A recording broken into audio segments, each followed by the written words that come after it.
Muy bien, pues ya estamos grabando. Muy buenas a todas las personas que nos estén viendo ahora en diferido, en el momento que haya decidido pues, colgar esta charla en el canal de YouTube. Hoy tengo el placer de tener aquí conmigo a Manuel Penella. Muy buenas, Manuel. Muy buenas, aquí me tienes, Luis Miguel, deseando charlar contigo. Un placer, el placer es mutuo, Manuel. Cuéntanos, porfa, ¿cuál es tu relación o cuál ha sido tu relación con Alcohólicos Anónimos a lo largo de los años? Bueno, para mí Alcohólicos Anónimos ha sido pues decisivo en mi vida, porque yo Ujú, tuve gravísimos problemas con el alcohol, no conseguía dejar de beber de ninguna manera y bueno, a la desesperada fui a Alcohólicos Anónimos, esto fue en el año 1988. Y bueno, de forma sorprendente hasta para mí, yo ahí dejé de beber y me fui alejando de la última copa y hasta hoy. Entonces, claro, mi vínculo es muy fuerte con nada. Yo al principio fui con mucha frecuencia, como además es conveniente, incluso iba por la mañana y por la tarde. El grupo ujú. es un grupo fundado en el año 1963, es un grupo muy potente, uno de los más antiguos de España. Entonces, bueno, pues yo a veces iba por la mañana y por la tarde y yo, bueno, gracias a eso, pues no tuve mayores dificultades. Quiero decir que yo vivía rodeado de alcohol, pero con ese vínculo con el grupo me funcionó muy bien. Eh, Esto, bueno, ya hablaremos y entraremos en profundidad sobre cómo funciona o por qué me sirvió, ¿no? La otra, Ujú. bueno, habré ido al principio mucho, luego menos, y luego estuve,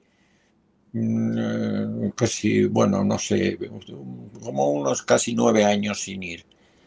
Ah, Eh, sí, o sea, mi madre muy pocha, entonces no iba. Pero bueno, no tuve ningún tipo de sobresalto ni preocupación. O sea, quiero decir que el hábito de no beber, pues ya estaba establecido en mí y no había sombra de problema. Luego he vuelto porque, claro, ahora me enfrento con el problema de la edad, la cuesta arriba, y digo, bueno, voy a acercarme bueno, diversos achaques de salud, y voy, pues es un factor de estabilidad, evidentemente. O sea que es no, algo que te siga aportando. sí, no voy a decir que voy solo para devolver algo de lo que se me dio, también voy por egoísmo, porque noto que me estabiliza, ¿no? Ajá. Y, y esto, bueno, ahí fue donde también me llevé la sorpresa, no dentro de mi grupo, eh, pero sí empecé a tomar conciencia de hasta qué punto se había producido cambios, o sea, se había introducido el modelo Minnesota. Y entonces eso ha determinado que después de una serie de avatares y de intentos desde dentro poner los puntos sobre las IES y señalar la incompatibilidad entre el modelo y Alcohólicos Anónimos, pues y ya llegase un momento que hasta dije, me saltase mi anonimato y ponga mi apellido para dar la cara por Alcohólicos Anónimos, porque si no se cae en una cuestión evasiva y naturalmente ante la prensa y en los medios en general, pues claro, los anónimos, ¿qué valor tienen? Pues poco. Claro, claro. Me interesa muchísimo tu experiencia, Manuel, porque, bueno, y hemos hablado por privado de esto. A mí a lo largo de los años como psicólogo me han llegado testimonios, ¿no? Experiencias negativas de algunas personas. También me han llegado experiencias muy positivas, ¿no? Hay de verdad personas a las que literalmente les ha salvado la vida el tener un grupo de alcohólicos anónimos o de otro tipo disponible para poder recibir ese apoyo que muchas veces aportan los grupos de adictos, adictos rehabilitados, voluntarios, etcétera, etcétera. Y claro, me llama mucho la atención la experiencia que escribís pues, en vuestro libro, ¿no? La noche oscura de Alcohólicos Anónimos, también la divulgación que hacéis en vuestra cuenta de Instagram, Minutos Anónimos, etcétera, etcétera, cómo vosotros también habéis sido, habéis observado ciertos cambios en las dinámicas de Alcohólicos Anónimos, sos conscientes de pues algunas de esas dinámicas que contribuyen a que algunas personas pues tengan malas experiencias, puede que incluso haya algún tipo de abusos, de algún maltrato psicológico, mala praxis, de todo. Entonces, a mí me interesa mucho tu experiencia positiva en Alcohólicos Anónimos y también tu conocimiento sobre cómo surgió Alcohólicos Anónimos, cuáles fueron las intenciones iniciales o las bases de Alcohólicos Anónimos. Y luego podemos ir yendo hacia, pues, cómo fue esto cambiando, evolucionando hacia otras dinámicas, pues, algo más negativas, tal vez, con el paso de los años. Sí, quizá te pueda adelantar o a nuestra audiencia, porque eso es interesante, que cuando yo entré en contacto con Alcohólicos Anónimos, lo busqué en las páginas amarillas, un día de desesperación, Alcohólicos Anónimos, ¿no? Me estaba muy fastidiado y entonces, bueno, pues no tenía pérdida. Quiero decir que tú ibas a un grupo de Alcohólicos Anónimos y así como me lo encontré, un grupo. Y, y lo bonito en aquel tiempo es que todos los grupos eran igual de entrañables y del mismo, en fin, había pequeñas diferencias estilísticas, pero podías viajar por España de un grupo a otro. Si tenías que viajar, por ejemplo, podías acercarte a un grupo conocido y te sentías totalmente a gusto, que eran todos absolutamente fieles al legado de Billy y de Bob, los fundadores, y a la tradición de A. Y esto es lo que terriblemente ha cambiado. Y sobre lo cual a ti, por un lado, te interesa ahondar en este tema, y a mí también porque, claro, se da el caso de que yo ya no puedo decirle a alguien que, claro, vete a Alcohólicos Anónimos, porque vete a saber a qué grupo va a parar, ¿no? Igual va a Claro, con parar el paso de los años han cambiado mucho ciertas dinámicas, se puede haber grupos de Alcohólicos Anónimos súper diferentes de otros. súper diferentes, incluso, bueno, absurdos, ¿no? O sea, darte una experiencia que lo dice todo, ¿no? Me acuerdo, yo llevaba un tiempo sin ir y tenía a mi madre enferma, entonces pasé una noche muy mala con ella. En fin, y por la tarde estaba yo muy angustiado porque la había visto muy pocha, muy mal, y andar. Y de pronto dije, uy, aquí hay un grupo de Alcohólicos Anónimos, y me metí. Y bueno, lo conocía de viejos tiempos, pero no. Y bueno, cuando me tocó el turno de palabras, dije, bueno, estoy muy dolorido, muy triste, porque nada de alcohol, no era el tema el alcohol, era un problema de estar sufriendo emocionalmente. Y bueno, qué raro es todo, porque era como la atmósfera muy fría, ¿no? Todo era como muy. Yo no sabía, pero yo solté mi rollo. Y cuando terminó, pues yo ya estaba un poco más tranquilo, me fui hacia la salida, no conocía a nadie, y me fui hacia. Y todos dos compañeros vinieron detrás de mí, me cogieron casi del brazo, casi me llevan a un rincón. Yo ya llevaba un cuarto de siglo sin beber, o sea. Y me dicen, es que tú no has trabajado el programa, es que tienes que trabajar el programa, porque si no hablarías así de consternación. No, a ver, tienes que trabajar el programa con un padrino. Y yo dije, Dios mío, esto, claro, a mí eso me enfureció, pero imagínate el efecto que eso le puede hacer a uno nuevo o a alguien que lleve poco tiempo y le caigan encima con esto. O sea, y eso que nosotros asociamos, yo creo que todo el mundo asocia, porque es, ¿cómo se llama? Es público conocimiento, por la tradicional empatía entre dos alcohólicos, ¿no? En fin, pues aquí era cero empatía, o sea, una empatía cero. ¿eh? O sea, quiero decir que ni en un juzgado, ni en un cuartel, ni en una comisaría, si alguien te dice estoy sufriendo porque mi madre está fastidiada, nadie te vendría con esto. Y entonces esa ausencia, esa frialdad mecánica, muy traumático. Entonces yo me di cuenta que el minnesotismo se había metido dentro de Alcohólicos Anónimos. Ajá.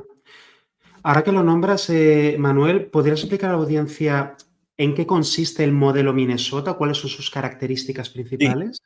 el modelo Minnesota surge más o menos en el año 1949. Ujú.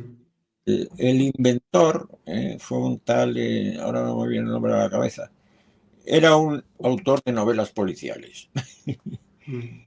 que se ve que era bastante conocido y tuvo problemas con el alcohol, fue a Alcohólicos Anónimos y entonces dejó de beber ahí, al parecer, y quedó maravillado, ¿no? Ajá. Qué bien. Pero como era un tipo, se ve creativo y tal, pues se le ocurrió decir que bueno sería pues hacer unos centros de rehabilitación en que se utilizase, que hubiese alcohólicos anónimos como empleados, y entonces allí pues se los arropase, se los desintoxicase, pero además tenía una idea fija este tío, y es que, según él, en 3 meses se podía cambiar a una persona de pies a cabeza en una comunidad terapéutica. Esto no tiene nada que ver con nada, esto es una especie de monstruosidad que este tío tenía en la cabeza. Y Vendía la idea de la transformación extrema, un extremo. poco. En fin, cosas que puedes haber visto en Gurdjieff o en Aleister Crowley, pero, Total, pero totalmente, sí, no, sí. no, Ujú. bueno. Y, y se ve que, bueno, esto sedujo a unos empresarios, a un magnate del petróleo, medio banquero, yo qué sé, y se embarcaron en esto. Entonces Le hay que, financiaron. sí, Mm. bueno, este quedó fuera porque era católico, los otros eran más protestantes, yo no sé, ahí no se terminaron de entender, pero la idea era esta, que se puede cambiar a alguien en 3 meses y que se Ujú. podía hacer una comunidad terapéutica formada por personas que se hubieran empezado a recuperar en A y que crearan un clima empático que más o menos tal. Pero no sé cómo quería conciliar esto empático con estos 3 meses brutales, pero bueno, esta era la... Y esto entusiasmó, vio el negocio en el año 49, Coyle Liley, me parece que se llamaba el empresario. Mm. Porque, claro, había una gran desasistencia de los alcohólicos. Había un problema, iban a parar a los manicomios o a los, en fin, los que tenían mucha pasta, pues, pero en fin, había un cierto déficit y había un negocio ahí grande posible. Porque ya entonces Alcohólicos Anónimos estaba teniendo éxito, por lo menos llamativo. Pronto le daría a Mm. la Sociedad Americana de Medicina un premio por sus servicios o por su... En fin, ya estaba en el aire que eso funcionaba. Y entonces, bueno, pues ahí se montó esa empresa Hasselden Sí. con esta idea en la cabeza. Entonces, es muy importante, porque eso generalmente nunca se dice, que al principio había habido algún intento de algún alcohólico anónimo de crear un centro de estos.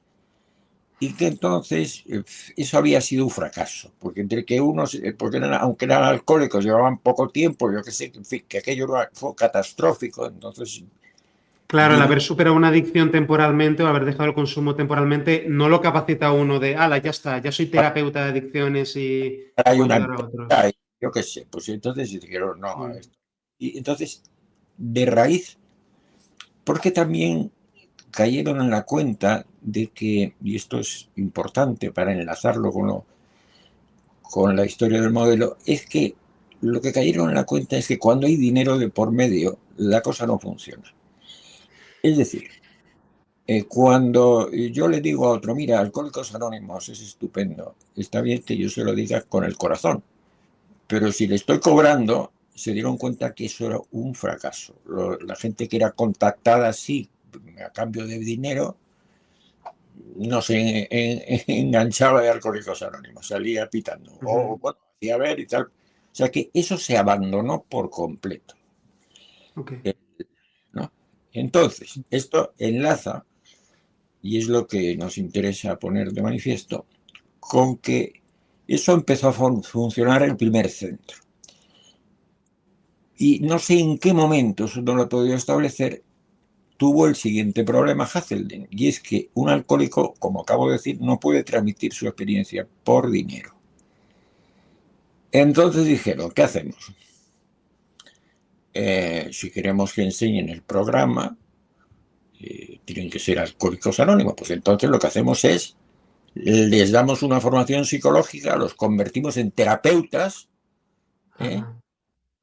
Y cobrarán como terapeutas y no como alcohólicos anónimos. Entonces pues, se ve que unos tíos, unos alcohólicos anónimos, vieron dijo, un trabajo, un porvenir, y se embarcaron.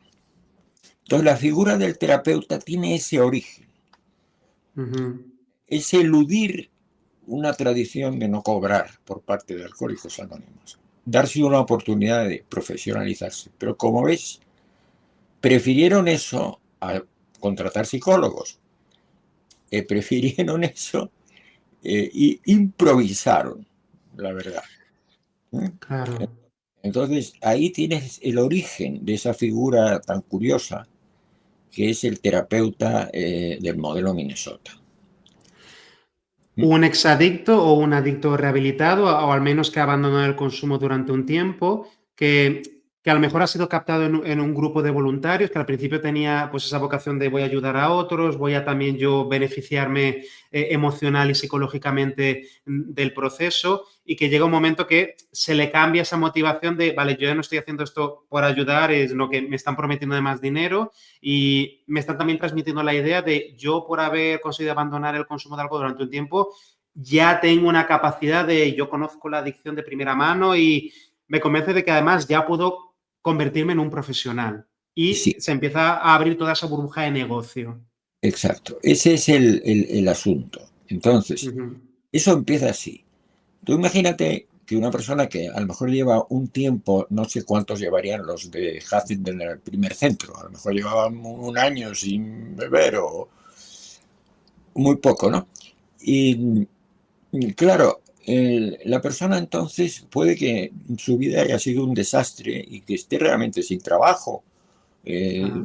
Entonces se le tienta, se le ofrece y es muy fácil que diga, oh, pues esto, qué bien, y ayudo a otros. Porque una de las cosas de las que hablaremos también es cómo los Minnesotos, yo los llamo así directamente, pues han instrumentalizado esto que se llama el servicio en Alcohólicos Anónimos. Uh-huh. Y, y de alguna manera inducen a las personas a ejercer, a formarse como terapeutas o a ejercer, luego veremos, como padrinos autoritarios, diciendo que ese es un gran servicio, ¿no? Eh, Prometiendo de alguna manera que entonces pues su recuperación será aún mejor porque te sirven a los demás, ¿no? Y claro, esto, si me permites, es absolutamente contrario a la sabiduría de A, que así como se afirma en la gratuidad de todo, eh, también se afirma en la igualdad. Es decir, La este igualdad es entre miembros de... claro, o sea, que yo lleve, no sé, 77 años sin beber, no me confiere ninguna autoridad sobre el que acaba de llegar, sino que estamos en un plano de igualdad. Da igual que un tío sea, pues no sea un sin techo, o sea un aristócrata, o tenga un titulazo universitario, o no tenga nada. Todos, en cuanto a alcohólicos, tenemos que estar en pie de igualdad. Ese es el principio operativo, la igualdad. Es la ayuda mutua entre iguales. Por eso se dice que, claro, que es hay que, entre iguales. No, no, no. Y se ha rechazado ya el, la figura del experto. ¿Eh? Ajá. El experto es una figura, no pertenece a Alcohólicos Anónimos. Porque si hacen falta expertos, ya están fuera. Pues se acude a ti, por ejemplo. Tú eres un experto psicólogo. Mm. Bueno, pues si hace falta un psicólogo, no es en el grupo donde aunque si hubiera un psicólogo ahí, tendría que estar calladito, no podría, no podría ejercer. Claro. Mm. ¿Eh? Eh, y claro, el psicólogo está fuera, ¿no? Para eso hay psicólogos colegiados, ¿no? Mm. Eh, entonces, Entiendo que claro, esto que comentas, Manuel, puede ir relacionado también, por ejemplo, con ese enfoque sectario y dogmático que a veces se critica del modelo Minnesota, de los grupos basados en el modelo Minnesota o centros terapéuticos también basados en el modelo en Minnesota, ¿no? Que se le imponen muchas decisiones, ¿no? A lo mejor alguien puede tener la figura no igual, ¿no? Y con el resto y que por ejemplo, abusa de ti verbalmente o te impone normas absurdas y si tú te quejas, te dicen que esto es parte del proceso y que tienes que aceptar lo que te digan porque, yo qué sé, si te quejas es que te estás dejando llevar por el ego o algo así. Entonces te tienes que callar la boquita, tienes que escuchar al padrino, al terapeuta o lo que sea. entonces esto, digamos, por decirlo llanamente, el Alcohólicos Anónimos fue creado por alcohólicos para alcohólicos, por Ajá. alcohólicos desahuciados por la medicina, que ya habían pasado por todo, y de pronto se descubrieron este Billy Bob que se podían ayudar mutuamente a no beber. Uh-huh. O sea, este es el principio básico, que un alcohólico puede Uh-huh. ayudar a no beber. Nada más que a eso. Bueno, y a ir tirando en la vida, ¿no? No, no, pero tiene que ser eso, tiene que ser de corazón a corazón y de igual a igual. Uh-huh. En, sin ulteriores propósitos, ¿no? Y, por supuesto, en absoluto con un propósito de dominación, que es lo que finalmente ha introducido el modelo de Minnesota, que por tu propio bien te, te, te somete a la persuasión coercitiva y al trato degradante, eh, que también tiene que ver, Luis Miguel, yo me atrevería a decir y a esta altura, que tiene que ver también como son tan rígidos porque no tienen formación. En cuanto se salen un poco del carril de lo que conocen, eh, no, ya no. Si les preguntas, no, nunca dirán el modelo es mejor que Alcohólicos Anónimos tradicional porque no tienen, van como sobre un riel fijo, ¿no? Ajá, te entiendo. También, bueno, muchas veces la gente comenta estas dinámicas de culpabilización, de humillación, ¿no? Como método hacia la humillación pública delante del resto del grupo. Por ejemplo, si están haciendo sesiones de grupo, ¿no? En un centro de desintoxicación o lo que sea, pues humillar públicamente a la persona, pues como un método de sanación, ¿no? Para que se les baje el ego o lo que sea, porque eres un adicto y eres un mentiroso y un manipulador y lo que tienes que hacer es obedecer y que se te baje el ego y así es como vas a salir de la adicción. Y muchas veces creando más traumas todavía en la persona pues por esos maltratos y Claro, humillaciones. ¿no? No sé cómo decirlo, pero un grupo de alcohólicos anónimos es lo que es, ¿no? Hay Mm. nadie en pie de igualdad, en fin, como decía Bill, una anarquía benigna, ¿no? Ajá, sí. Y estos no. Entonces,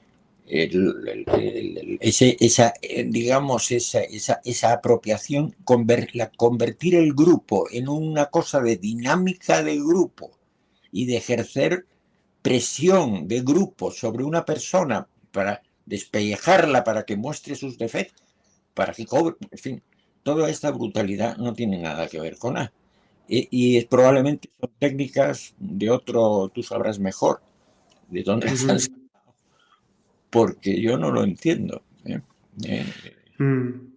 Cuando me llegan experiencias, testimonios de grupos de ayuda, ¿no? De algunos grupos coercitivos o de centros de desintoxicación, ¿no? Que utilizan, pues se basan mucho en el modelo Minnesota, la gente tiene muchas similitudes con todo tipo de pseudoterapias.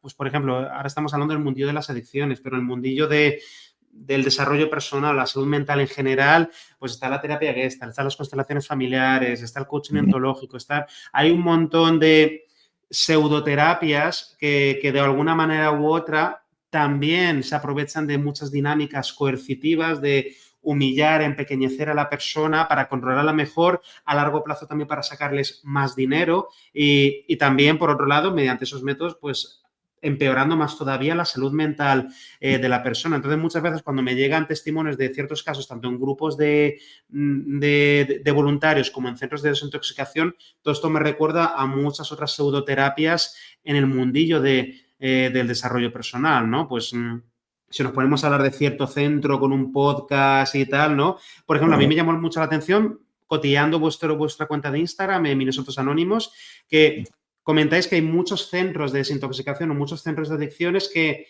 se definen como, no, nosotros no utilizamos el modelo Minnesota, somos muy modernos y científicos, pero luego nos metemos dentro y es una cuestión de marketing. Están aplicando el modelo en Minnesota en el sentido de que están haciendo dinámicas de, pues mira, tú ahora tienes que estar una semana entera hablando con vocecita así, súper porque tal, o tú ahora no puedes hablar, o tú tienes que caminar descalzo sobre piedras y tal para que se te baje el ego, ¿no? Y acaban repitiendo esas mismas dinámicas, ¿no? Como tú comentabas, pues una persona que a lo mejor ha salido de un grupo de AA o de otro tipo, que luego hace un cursillo de, pues ahora soy terapeuta y entonces se quiere montar luego su chiringuito, su centro, para luego torturar más todavía a la gente y además sacarles bastante dinero por el camino. Sí, mira, por ejemplo, por poner una cosa que todo el mundo entenderá, ¿no? Cuando una persona llega a Alcohólicos Anónimos, llega destruida y llega además pues embargado de muchos sentimientos de culpabilidad y vergüenza por sí mismo. No hace falta ya la vida le ha dado palos por todas partes y ya está Totalmente. muy fastidiado. Entonces, lo que es muy importante es que se entienda que en Alcohólicos Anónimos se deja a la persona tranquila. Por ejemplo, esta locura de esto del modelo Minnesota, que viene del autor de novelas policiales, de decir que hagan 5 pasos en 3 meses del programa. Ya hablaremos del programa. Ya El programa de 12 pasos te refieres. Que hagan 5 pasos en 3 meses. Yo te aseguro, bueno, yo no sé si se puede decir que yo he hecho todavía estoy, no, eso no rige dentro de un grupo de A, o sea, decía Bill que es un programa de libre interpretación, ¿no? O sea, cada uno se lo monta como su sensibilidad se lo pida, Cómo va ¿no? aplicando los pasos según sus necesidades, por ejemplo. Y claro, cosa que escandaliza horriblemente a nosotros, que les dice, bueno, a paso por año, ya veremos, ¿no? En fin, no te preocupes. Porque, por ejemplo, estaba hablando de la culpabilidad. La persona tiene una idea muy triste de sí misma y entonces en el grupo simplemente estando viendo a otras personas en distintos grados de recuperación, viendo que no, que lo que ha hecho, bueno, lo ha hecho todo el grupo, ¿no? Y entonces cuando salen a reducir las anécdotas trágicas, por ejemplo, te digo esto porque a lo mejor acabamos riéndonos todos, ¿no? De la locura que había hecho.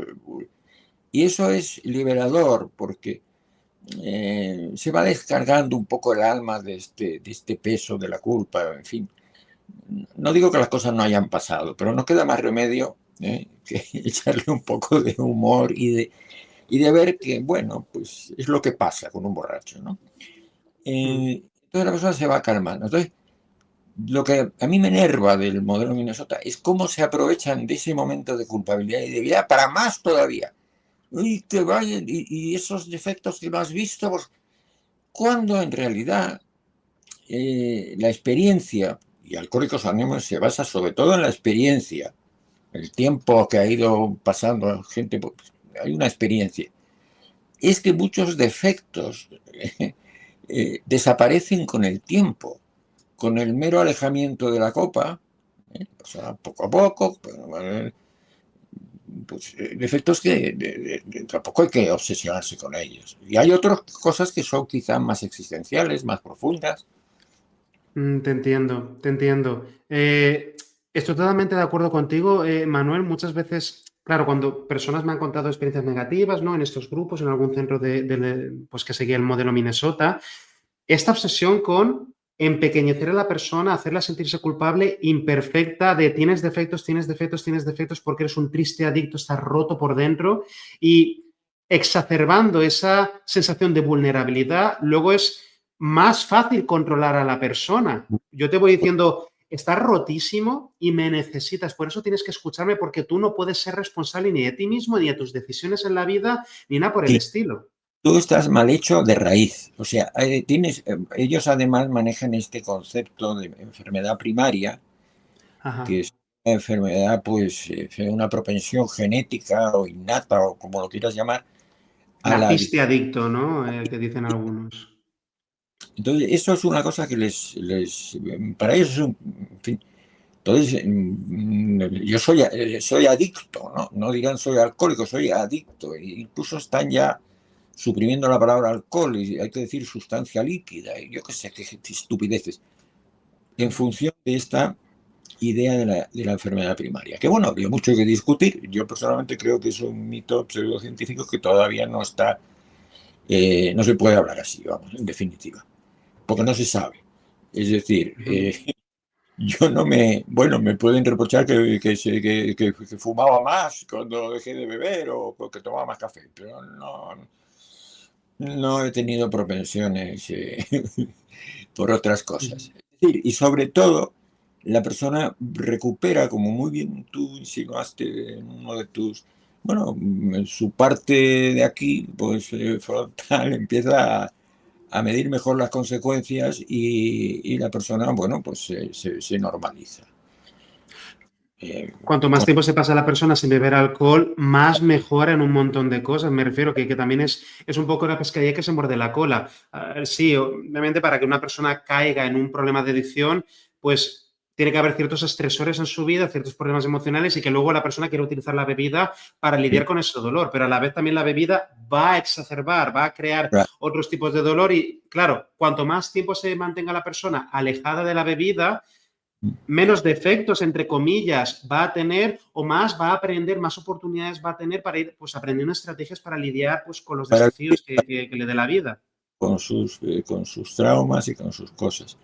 Mm. El- lo que es importante decir es que esto de la enfermedad primaria Mm. eh, es lo que lleva a los Minnesotos a entenderse muy bien con lo que era el grupo Oxford.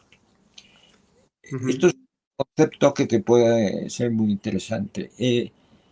Como sabéis, o como se sabe, Bill dejó de beber de una forma muy curiosa. Dejó de beber, bueno, estaba el hombre destruido. Y Mm. entonces se le apareció un amigo que había dejado de beber, amigo de correrías y tal, y ese amigo apareció, un tal Eddie, apareció estupendo, y le quería transmitir el mensaje de algo que era el grupo Oxford.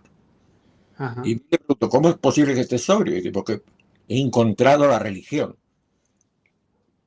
¿Cómo? Pero tal. Entonces, este tal Evi iba al grupo Oxford, que era un grupo, una secta protestante de un Ajá. pastor, Schumacher o algo así, Frank Schumacher, que, bueno, tiene importancia en la historia de Alcohólicos Anónimos porque ese fue el camino que le mostró el tal Evi a Bill. Uh-huh. Y Evi también le dio a Bill el libro de William James, Las variedades de la experiencia religiosa, donde, Ajá. como sabes, se cuentan algunos ejemplos, entonces le fue mostrando algunos ejemplos en los que personas desesperadísimas, en un estado indescriptible, bueno, pues se habían convertido, habían tenido una especie de experiencia religiosa y ¡pum!, habían dejado de fumar o de beber o lo que fuera. Y entonces Uh-huh.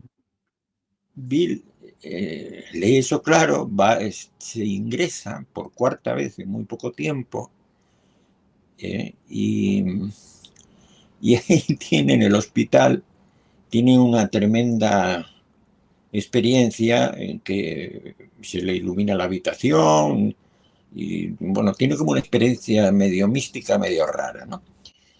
Y esta experiencia ha dejado huella, su huella en muchos compañeros. Como, digamos, como ejemplo de iluminación, ¿no? Uh-huh. Esa En, epifanía y... ahí en la camita del hospital y se le ilumina la habitación, pues no se sabe si es que en fin, también le habían dado belladonna y no sé, cosas que se daban para, porque estaba al borde de delirium tremens y quizá le habían dado. Y el Le han médico dado que le, calmantes, le habían dado medicamentos que tal vez podrían haber producido algún tipo de alucinación o, claro. y el médico que le atendía, el famoso Cyborg, eh, le, que también debería conocer la obra de James, le dijo algo así como, bueno, pues eso pues el comienzo de tu nueva vida, le dijo. Ujú. O sea, situó eso en un contexto. Podía haberle dicho, mira, tío, esto es una alucinación y déjate de rollos. No, parece que le dio ese sentido y efectivamente Bill se incorporó al grupo Oxford. ¿Por qué es interesante esto? Aparte de lo que he contado, es porque en el grupo Oxford era luterano y creía que de alguna manera en la maldad radical de la voluntad humana. Entonces había Ajá. que matar el yo para hacer la voluntad de Dios. Ujú. ¿Cuál? La ¿Eh? maldad de la raíz, ¿no? Un poco en esa narrativa de Claro, estar roto por dentro, hay maldad en ti, hay algo oscuro en ti. radical en ti. ¿Eh? Entonces en el grupo Oxford eso era una cuestión de tipo, en fin, doctrinal, ¿no? Que creían Ajá. en eso. Entonces, pero abogaban eso por la aniquilación del yo y por el sometimiento absoluto a la voluntad de Dios, con el cual Ujú. además, de forma bastante heterodoxa desde el punto de vista luterano, creían que se podían comunicar, como si Dios les diese un poco indicaciones de cómo tenían que portarse. Ujú. Bueno, esto era el grupo Oxford, y es donde Bill deja de beber. Y lo que tiene de interesante esto es que Bill, que no había sido un hombre de fe, pues se convierte en un hombre de fe, que Ujú. cree en Dios. Entonces ve el sentido de la vida de pronto y entonces todo le cuadra. Claro, pero eso no le basta para dejar de beber.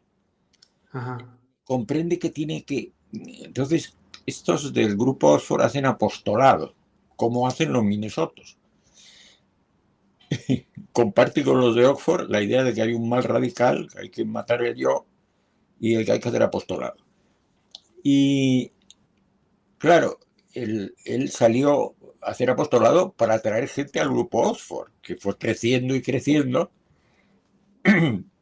y él se dio cuenta que lo que le sentaba mejor era tratar de hacer apostolado entre los borrachos, Ajá. en las estaciones o donde fuera. Entonces, también se dio cuenta de que si hablaba con un borracho, pues parece que se le quitaban las ganas de beber, ¿no? Ujú. Esto es muy importante porque es como el principio del descubrir que ver a un alcohólico cuando ve a otro borracho es como cuando en el grupo uno ve a alguien que ha recaído y dice, Dios mío, yo no quiero volver a eso, ¿no? En Les fin, recuerda por qué están haciendo lo que están haciendo, les da una oportunidad para tal vez apoyar a otra persona, tener una conversación con ellos y autorreforzarse en su propio proceso, el claro. bebé. Y entonces fue ese, entonces se llega a ese momento famoso en que él pues está en un pequeño viaje de negocios y de pronto tiene unas ganas espantosas de beber y entonces se pone a buscar a otro borracho dentro del grupo Oxford de esa ciudad y acaba encontrando al famoso doctor Bob, que es un Ujú. desastre. Y los dos, pues, abrevio la historia, se encuentran y ven que más o menos se ayudan a cobrar conciencia de la enfermedad y a no beber. Ujú. El doctor Bob tuvo al poco tiempo una recaída espantosa, pero Ujú. luego empezaron ahí a funcionar y a darse cuenta de que les hacía bien eh, El relación, hablar y buscar, compartir con otras personas. sí. Mm. Pero claro, lo hacían dentro del grupo, de los grupos Oxford, ¿no? Ujú. Es muy interesante ahí porque el doctor Bob, pues había sido agnóstico o algo así, no tuvo ninguna iluminación especial, pero también el grupo Oxford no le había servido para dejar de beber al doctor Bob. en absoluto. Ujú. Además, estaba ya desacreditadísimo. O sea que lo religioso tampoco servía porque tú quieres. Y ahora me da la gana, yo me meto en el grupo Oxford y dejo de ver. Pues no, te estaba recayendo ahí, ¿no? Igual A que él el lo que le ayudó probablemente fue la parte de empatizar con otras personas, compartir en esa atmósfera, no la parte de, pues mira, tienes que humillarte, tienes que ser más humilde, quítate el ego de encima porque te dejas llevar por tu maldad y estás roto por dentro. Esa parte a él no le aportó, no le funcionó, fue lo otro. fue lo otro, ¿no? Mm, Entonces también es interesante esto del grupo Oxford por otra razón, porque en el grupo Oxford tenían una especie de ceremonia muy curiosa, que es que cuando alguien entraba en el grupo Oxford, entonces pues tenía que pedir perdón por sus pecados, una confesión pública de sus pecados, no como los ujú, católicos lo hacíamos con el confesor, sino sí. público. He sido así, muy malo, yo qué sé, y hacer referencia a todos sus horrendos pecados y luego rendirse ante Dios. Entonces, la clave era la rendición ante Dios. Entonces el tío tenía que ponerse de rodillas. Hay cuenta que a veces los llevaban al piso de arriba, medio convencidos o sea, tal, a ponerse de rodillas, ¿no? Y Ujú, entonces ya, bueno, era una especie de ritual, ¿no? ajá. Ritual, pero que creo que lo hacían esa vez en especial, ¿no? Como una especie de bautismo dentro de los grupos afro. Ujú. ¿Y por qué tiene gracia eso? Porque claro, los minnesotas también quieren que las personas empiecen el día, o sea, no de rodillas una vez como cosa iniciática, sino de rodillas todas las mañanas. ¿Eh? Que todas las mañanas haga, o todos los días, a diario hagan gestos de me pongo por debajo, soy inferior, estoy roto, Sí, sí. te otorgo, te entrego mi voluntad, Te ¿no? entrego mi voluntad y entonces pues surgen cosas tan chocantes que la Ujú, gente no sabe que eso viene del grupo Oxford. O si lo saben, no entiendo. Bueno, tan chocantes como digan, no, porque lo mejor es poner las pantuflas debajo de la cama, empujarlas para que por la mañana ya estés de rodillas. O poner el teléfono debajo de la cama para que tú. Y entonces uno pregunta, ¿qué pasa entonces? No, dices, pues claro, entonces claro, el agradecimiento empieza con un agradecimiento por lo visto o algo por el estilo. De tipo, en fin, pero claro, hay mucha gente que no quiere eso. ajá. Entonces, pero claro, si no quiere, entonces si no quieres es un orgulloso, no tienes fe Te estás porque hay... resistiendo, estás poniendo resistencia, no te estás entregando, no estás siendo sincero, no te has comprometido con el tratamiento, con el método. Y peor, porque se le hace creer a la pobre persona que todos los alcohólicos anónimos hemos pasado por eso. Pueden que le digan, Ujú. doctor Bob se arrodilló y Bill también. Sí, tío, pero es que ellos, pero pues, cuando estaban en el grupo Oxford, y no le puedes hacer creer a alguien ni por un momento que todos los alcohólicos nos levantamos y nos ponemos de rodillas, porque no es así. Precisamente Ujú. la gracia de Bill es que se diera cuenta que ponerse en su pellejo, era un corredor de bolsa, un hombre de negocio, tampoco era un filósofo. En Ajá. fin, con los elementos que tuvo, por lo menos se dio cuenta de que no debía, porque además era evidente cuando él conseguía arrastrar a un borracho a los grupos Oxford, a lo mejor conseguía que se pusiese de rodillas y que hiciese todo el ritual, pero acababan recayendo. No. Entonces, ¿por qué? Porque había muchos que, lógicamente, como ahora, pues son agnósticos, son escépticos o directamente ateos, ¿no? Entonces, claro, Ujú. él dio, por eso, el poco de apertura que hay a veces en el programa a la libre interpretación y a que cada uno es porque tomó conciencia de que no podía aplicar lo del grupo Oxford porque si no, no iba, mucho alcohólico iba a quedarse fuera, ¿no? Eh, Ujú. de una cuestión religiosa Ajá. de ese tipo. Eso es un tema de enorme calado, porque, Ujú. claro, por ejemplo, lo de poder superior Es un mm, concepto que está tomado también del libro de William James, que utiliza Dios y sinónimo poder superior o poder ideal. ajá. No sé si te acuerdas, en el libro utiliza esos tres. Entonces, cuando un ateo y un Jimmy Young, que se oponían a esto, de tiene que rebajar la cuestión religiosa, porque si no... entonces se le ocurrió poner el primer paso, poder superior. Que En eso ese ya podría ser según la persona otra medida, cosa, otra idea, otra persona, tal. No tenía por qué ser la idea religiosa o cristiana de Dios, por ejemplo. claro, podía haber... y luego, pero claro, cuando ya llega al tercer paso, dice Dios. Mm. Pusimos nuestra voluntad al cuidado de Dios. Y esto, ¿por qué es importante? Porque en el texto dice, pusimos nuestra voluntad al cuidado de Dios, tal como nosotros lo concebimos o tal como cada uno lo conciba. Pero ojo, dice ahí, Bill fue listo porque pusimos nuestra Mm. voluntad, cuidado de, que no es lo mismo que renunciar a la propia voluntad. Ajá, ok, interesante. Mm. Es más, es respetuoso con que tú tienes la persona tiene una voluntad. Bueno, la pone al cuidado de, pero no es que renuncia a ella. ¿eh? Que es algo que se intenta en muchos grupos o centros basados en el modelo Minnesota, acabar con tu voluntad y en muchas sectas y grupos coercitivos como el alcohol que se llama 24 horas, ¿no? Y todo esto. Es lo mismo, es quebrar a la persona como si se pudiese. Además lo dicen. Escuchaba un podcast de uno de estos terapeutas que andan por ahí en la red. Lo decían, no, se trata de deconstruirse y volverse a construir, pero hombre, no de trabajar a partir de lo que hay o de vivir a partir de lo que eres y irás evolucionando. No, de construirse. Tenemos que demolerte, tenemos que destruirte hasta el cero porque todo en ti está mal y entonces vamos a volver con, vamos, tenemos que lavarte el cerebro, básicamente.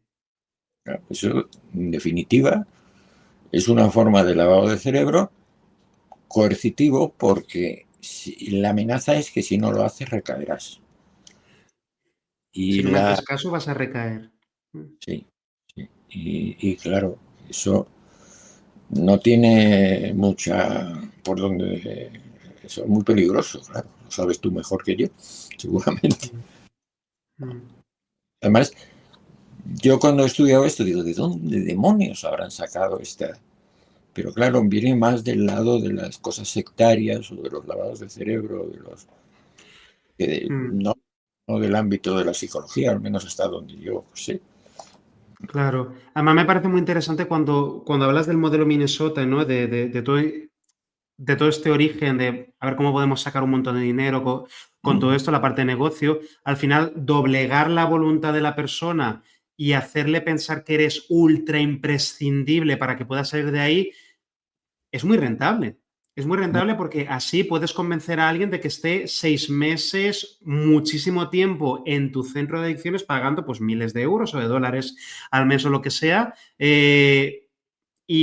Por desgracia, el modelo Minnesota ha sido central en una gran parte de los centros y tratamientos de adicciones durante muchas décadas y por todo el mundo porque se popularizó muchísimo. Y ese tipo de filosofía pues es muy rentable para cualquiera que quiera sacar dinero a una población tan vulnerable, tan desesperada como es la de las personas que sufren algún tipo de problema de adicción.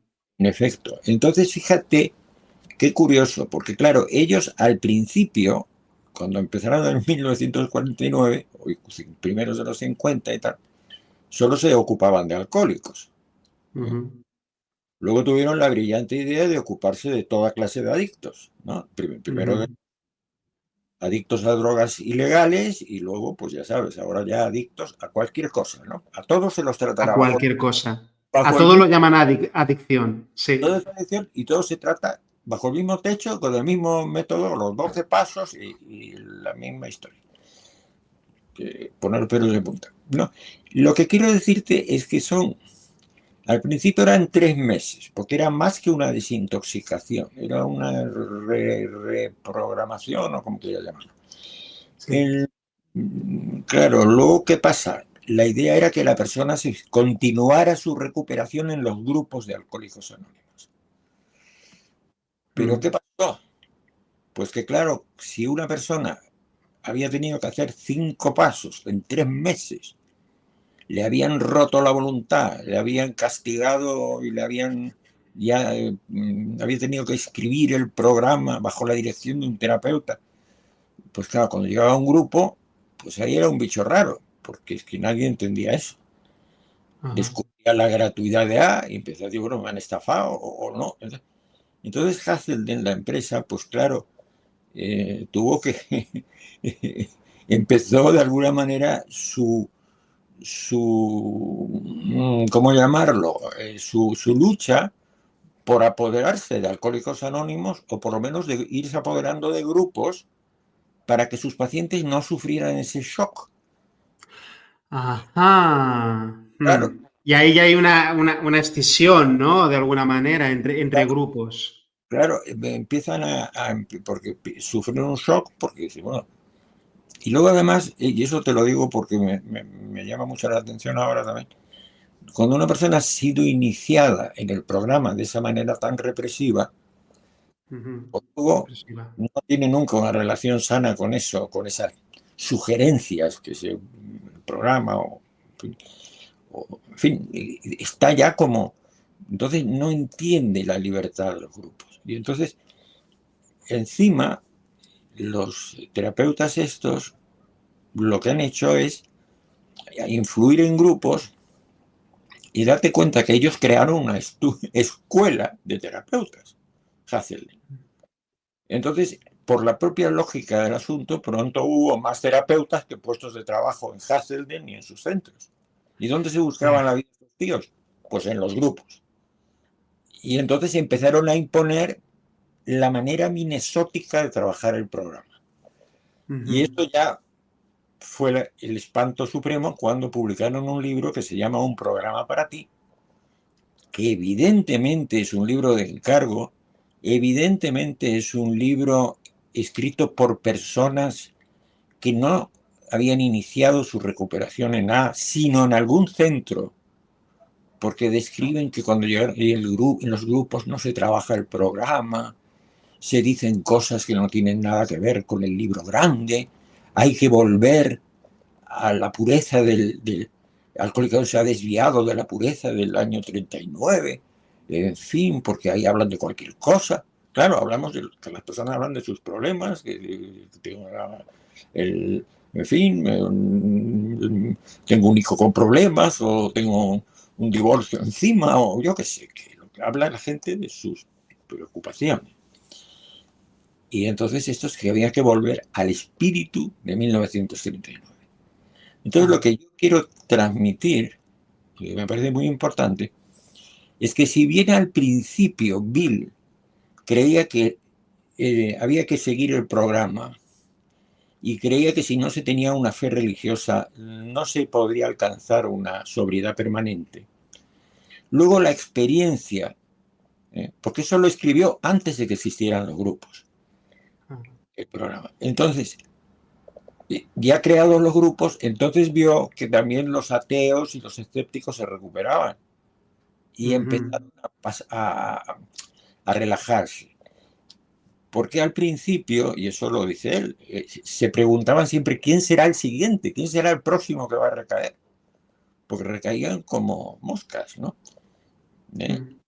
Eh, y entonces, pues claro, solo la experiencia tranquilizó el asunto al demostrar que en los grupos se podía recuperar la persona, aunque no tuviese fe religiosa o aunque, pues yo qué sé, no se podía recuperar y que era en el grupo donde estaba el secreto, en la identificación, en el apoyo mutuo y en todo esto. Mm. Pero él en el libro grande, que es el libro de 1939, yo creo que había cometido un pequeño desliz de escritor, porque dijo, He aquí los pasos que dimos los 100 primeros alcohólicos para estar sobrios. Algo así. Los pasos que dimos. Ajá.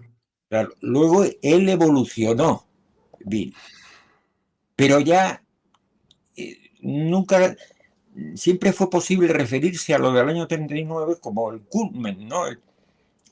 Y claro, él luego lo dijo, Alcohólicos Anónimos no te obliga a que creas en nada. Al principio y durante puede ser que el grupo sea tu poder superior, un conjunto de personas que han podido dejar de beber lo que tú no pudiste, pues ahí están para ayudarte. El programa es de libre interpretación, o decir francamente, decir, solo el primer paso se puede cumplir a la perfección, que es ese de soy impotente ante el alcohol. Uh-huh. Los demás, vete a saber, ¿no? Bueno, los demás. Entonces quiero decir que los Minnesotos lo que hacen es tratar de decir que lo importante es trabajar el programa, no asistir al grupo. Claro, lo suyo es el negocio de las clínicas y todo el tinglao que se monta alrededor de eso, ¿no? Uh-huh. Entiendo. Pues lo que hacen es eso. Entonces, desgraciadamente se han apoderado de la figura del padrino, que nada, Uh-huh. siempre ha habido un padrino que sería como un compañero de confianza, un igual. No, nadie te puede dar órdenes ni instrucciones. Yo nunca he tenido padrino porque pero ahora los Minnesota se empeñan. La persona tiene que tener un padrino para Es trabajar. básicamente un vigilante, claro, es un vigilante, es un carcelero, es tu nueva autoridad en los Claro, grupos más minnesotizados. claro, porque se sobreentiende que el programa es algo íntimo. Tú te lo dices y te lo comes como te parezca. Y sí puede ocurrir que en las reuniones eh, asome alguna interpretación de algún compañero sobre algún punto que le sirve. Bueno, y que de alguna manera se practica casi uno sin darse cuenta, ¿no? Porque del solo hecho de asistir ya estás reconociendo que no puedes tú solo con el alcohol. De Estás solo, admitiendo que necesitas ayuda. Mm. de solo decir dónde te duele el zapato, pues estás pues haciendo el cuarto paso, si quieres llamarlo así. Y si se lo estás compartiendo, pues estás haciendo un quinto también. Quiero decir, lógicamente hay personas que son, siempre ha habido personas que se lo han tomado el programa más al pie de la letra, y otros que hemos tomado lo que nos servía y hemos pasado el resto, ¿no? Mm. Pero claro, este es... Una pregunta, Manuel. En tu experiencia, ¿no? Y también por lo que habéis visto en sectas, en grupos coercitivos, ¿no? Camuflados como Alcohólicos Anónimos, infectando, ¿no? De alguna manera. ¿Cuáles crees que son las dinámicas más graves que habéis visto en grupos minnesotizados, ¿no? O que se hayan vuelto muy sectarios o grupos coercitivos, camuflándose como Alcohólicos Anónimos, por ejemplo? Yo no tuve más que esa experiencia porque he tenido Mm. suerte, no he tenido, no he estado metido en grupos minnesotizados. El único que yo no lo sabía que lo era ese que me dijeron que no había trabajado el programa porque estaba triste por mi madre, ¿no? Ya, Eh, con una falta de empatía brutal. Mm. y sobrecogedor.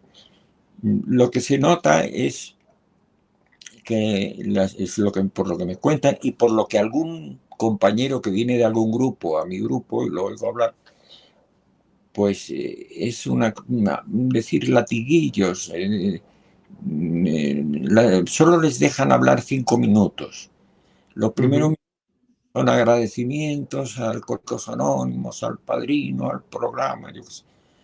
Luego puede que digan alguna cosa, pero cuidado con lo que dicen porque, bueno, nada que ver con... y además están tristes, están como sin vida, ¿no? No, es una cosa fría, es una cosa... latiguillos, Mm. latiguillos, mantras, Ok. máximas Una que sí que es de A, pero dicha de forma mecánica. Entiendo. Entiendo. Y, y ya te digo, no. Hay algo, y claro, no sabes qué será de esa persona, ¿no? Yo, Mm. mm, yo no sé cómo decirlo. Alcohólicos Anónimos no es infalible, ¿eh? O sea, quiero decir Mm. que viene y luego desaparece. No se puede decir que tenga una eficacia del 100%, no sé, yo no. Lo único que sí puedo decir es que, bueno, a mí me sirvió y que, bueno, el último estudio de la Universidad de Stanford, del profesor, no sé cómo se llama, Kate Humphreys o algo así, está por ahí de la Universidad de Stanford, yo creo que es de 2020, pues pone Alcohólicos Anónimos muy bien, como un método súper eficaz. No sé yo por cuánto tiempo, pero eh, el, y por lo visto Keith Humphreys era pues, bastante escéptico, pero bueno, su estudio comparativo entre diversos métodos puso pone muy bien Alcohólicos Anónimos. Y él, dentro de su escepticismo, dijo, bueno, algo de cierto hay, esto funciona. Dice, claro, lo atribuye a la gratuidad, lo atribuye a la cercanía, que siempre hay un grupo cerca, es verdad que uno, en fin.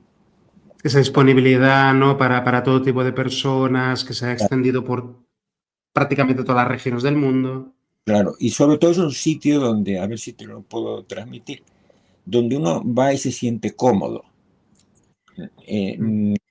Hombre, no vamos a idealizar. A veces un grupo de personas, pues a uno le caen bien unos y le caen mal otros, y este ya viene otra vez con su rollo, y hay que hacer todo un ejercicio de tolerancia, muy saludable por otra parte, para convivir personas que tenemos antecedentes problemáticos, ¿no?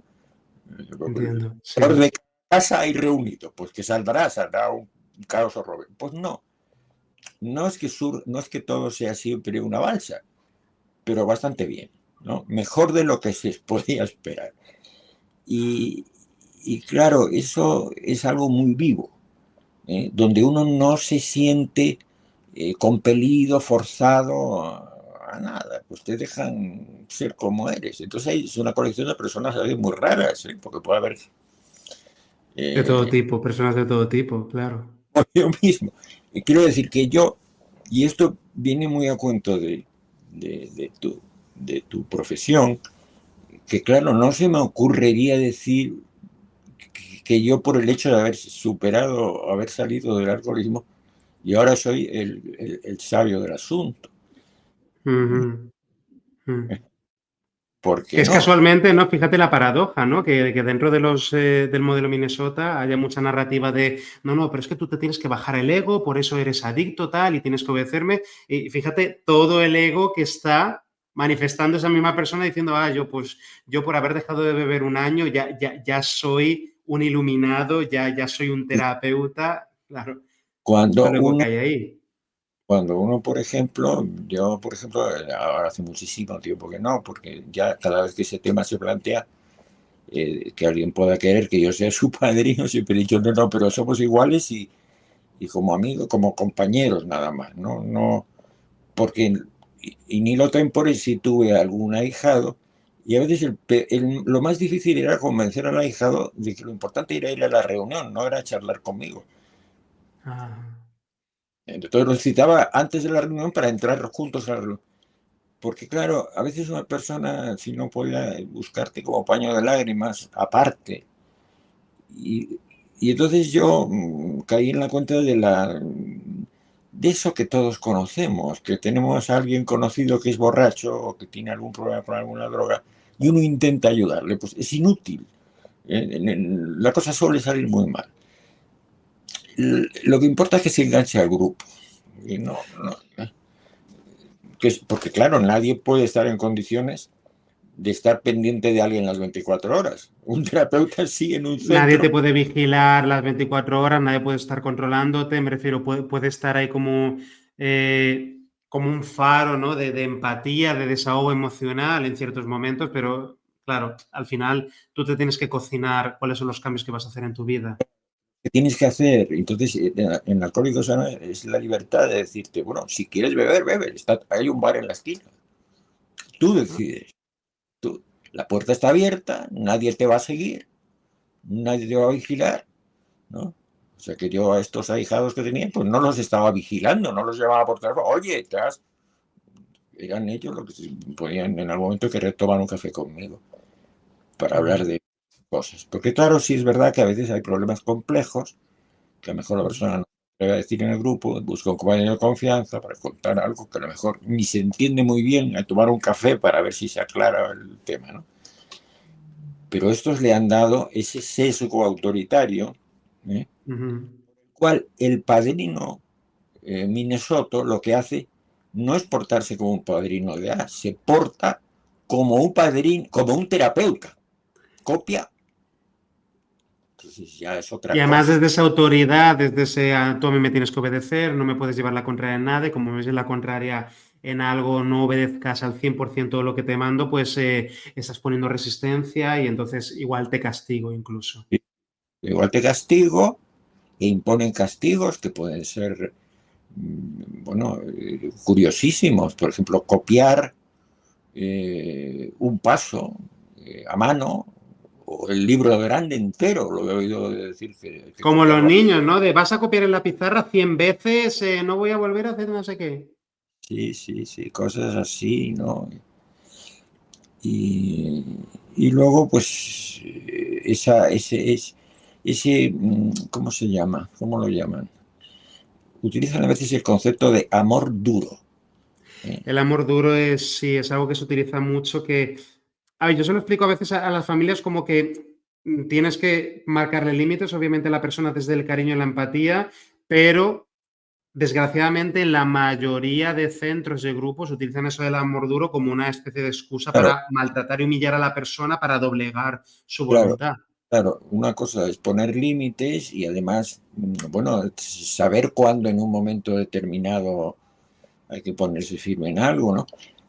No estoy diciendo que no lo comprenda el concepto, pero el problema es cuando ya la dureza es lo que prevalece, ¿no? Como Es si lo que eso, termina generando más problemas todavía. claro, igual que, claro, la pretensión de que uno puede controlar. Yo, por ejemplo, cuando veo sus complejos programas personalizados contra recaídas, ¿no? Uf, se tienen que levantar, seguir levantando fuera del centro a las 7:30, meditar o rezar, hacer gimnasia, luego no sé qué, luego no sé cuánto, y luego no sé cuánto, todo el día así. eh, No puedes ir a una cafetería, hay gente que me ha contado que le han mandado, le han puesto esos deberes después de salir de un centro de desintoxicación o lo que sea. No puedes ir a una cafetería, no puedes tomar nada, no puedes en plan, ¿cómo me voy no, a adaptar si no puedo ni siquiera vivir una vida? Tengo que estar sí, todo el día en casa, rezando y arrepintiéndome de ser un adicto. y sobre todo ya a última hora de la noche un inventario moral, ¿no? De cómo hay, claro, si no todas las noches se tiene que dormir, claro, yo no he hecho nada de eso, lógico, ¿no? Ah, Pero es muy triste, Luis Miguel, eh, porque Alcohólicos se ha basado siempre en eso, en el respeto por la persona y en darle un voto de confianza a la persona más desgraciada de la que menos te puedes fiar, el voto de confianza, toma. Y eso, claro, por eso Alcohólicos Anónimos no, como te diría yo, no tiene la pretensión de ofrecer un tratamiento integral en el cual se abarque a la familia ni nada. Para las familias existe una cosa que se llama Al-Anon, que las sí, familias sí. pueden ir ahí, pero no dentro, porque se sabe que hay conflictos familiares terroríficos y entonces pues no se quiere, claro, esas cosas minnesóticas de que la mujer o la esposa, mil veces sufrida, pues sea la que se ocupe luego de controlar el dinero de bolsillo del marido al borracho, alcohólico, en recuperación. Cosas así son tremendas, ¿no? O sea, Ujú. o sea dentro de la filosofía ya mejor no meterse en eso, o sea que no meterse en Depende del caso, claro. usar al familiar, al ser querido como policía. Eh, me produce agobio de solo pensarlo, ¿no? Entonces, claro, Entiendo. esto es la tragedia. Alcohólicos Anónimos puede funcionar, pero sobre sus principios. Sobre esos otros no. Entonces, sobre esos otros puede dar lugar a una cosa sectaria y dejaría de funcionar Mm. directamente. Me Pues temo. muchas gracias por contarnos todo esto, Manuel. Ha sido un placer tener esta charla. Bueno, te he tenido secuestrado algo más de una hora. Creo que es súper interesante todo lo que nos has contado, desde, por supuesto, tu experiencia personal y todo ese repaso de, digamos, hechos históricos, ¿no? Evolución de Alcohólicos Anónimos, la distinción con el modelo Minnesota, esas malas prácticas, ¿no? Que también, que no solamente se han extendido a lo largo de las décadas por muchísimos centros de adicciones, sino también por muchísimos grupos de Alcohólicos Anónimos y que desde tu perspectiva, pues también son responsables de las malas experiencias que desgraciadamente algunas personas tienen y que desde tu perspectiva, pues no representan la intención inicial de Alcohólicos Anónimos, ni tampoco esos elementos de Alcohólicos Anónimos que han demostrado ayudar muchísimo a muchas personas a lo largo de los años y que pues se ha ido pervirtiendo, ¿no? En algunos grupos bastante. Pues nada, Luis Miguel, un placer charlar contigo. Pero Un placer, Manuel. ¿Hay algo más que te gustaría decir como para dar cierre? ¿Una última cosa que te gustaría decir a la gente? bueno, yo tengo la esperanza o el sueño de que Alcohólicos Anónimos logre de alguna manera recuperar su espacio de recuperación, limpiarlo de esta invasión, ¿no? Y bueno, si alguien quiere practicar el modelo Minnesota fuera de A, pues es libre de hacerlo, ¿no? Pero por favor, no dentro de Alcohólicos Anónimos. ¿Eh? Y Ok. gracias por decir esto. ¿Eh? Pues nada, no, muchas gracias por tu tiempo, Manuel. Muchas gracias a las personas que habéis estado escuchando. Por favor, dejad de vuestros comentarios. Habéis tenido experiencias tanto positivas como negativas en Alcohólicos Anónimos o en centros, modelo Minnesota, pues compartirlo en los comentarios porque va a ser muy didáctico, ¿vale? Va a ser muy didáctico. Y de nuevo, muchísimas gracias por tu tiempo, Manuel. Dejaré también abajo el enlace a vuestra cuenta de Instagram, Minnesotos Muy bien. Anónimos, ¿no? Para cualquier persona que quiera seguiros, también el enlace a vuestro libro La Noche Oscura de Alcohólicos Anónimos, donde pues profundizáis mucho más sobre todos estos temas. Pues Luis Miguel, muchísimas gracias. Que todo vaya bien. Igualmente, Manuel, un fuerte abrazo. Chao, chao.